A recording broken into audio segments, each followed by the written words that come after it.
So let's talk a little bit about winemaking. And one of the things that's interesting is that it might seem like all rosés are grown and made the same. Nothing could be further from the truth.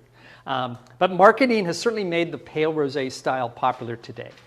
But one of the strongest things that are happening is in the vineyard.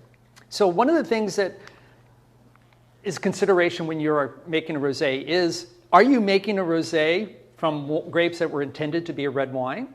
Or are you making a rosé and intending to plant the grapes in an area that's conducive to that and also using the right soil and so forth?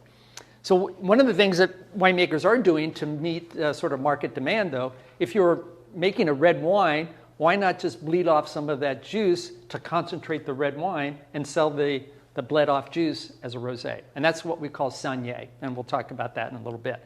But that's one way, and it's probably not bad especially if you're in a place that maybe a cooler location, such as a higher elevation, or maybe in a site that's got some shady conditions so that the grapes are not getting too overripe.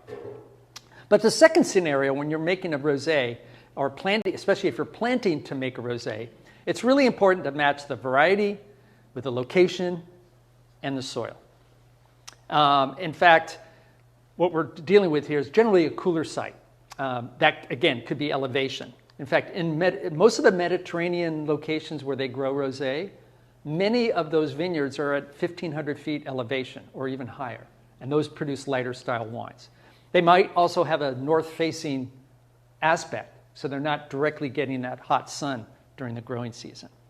And then the soil is important as well because, I'll just pick three types of soil. Limestone soils are going to give you really good acidity.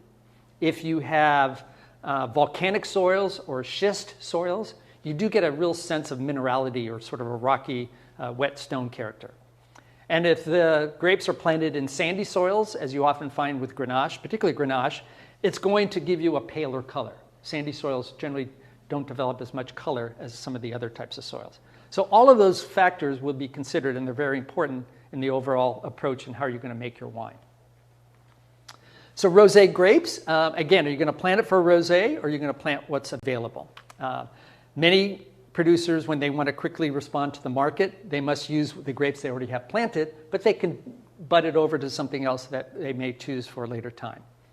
Also, in the harvesting, generally the rosé grapes are going to be picked about 10 to 20 days before red grapes to ensure that fresh, vibrant character. Some of the appellation laws in Europe will dictate not only what grapes you can use, but also the minimum or even maximum alcohol that the wines can have. So picking dates are also really important. And then the other thing is generally higher yields are allowed or okay with rosé, again, because you're trying to make a lighter style wine. You don't want as much color.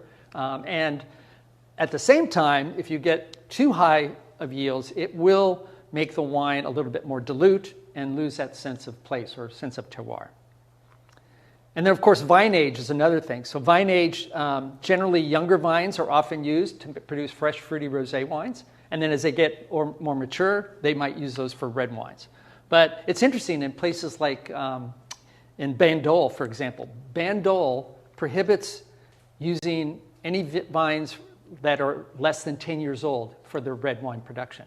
So for the first 10 years, you can use those grapes to make rosé. And then finally, harvesting. And harvesting at nighttime, particularly in warmer regions, is going to help preserve the freshness and the acidities.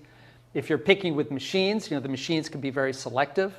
They can sort the grapes. They can actually destem them. They can get them very quickly to the winery. But hand harvesting is also important and it's good if you have the labor to do that, because you can be more selective. And with hand harvesting, you can also ensure whole bunch pressing, which will be the most gentle and extract the least amount of phenolic bitterness.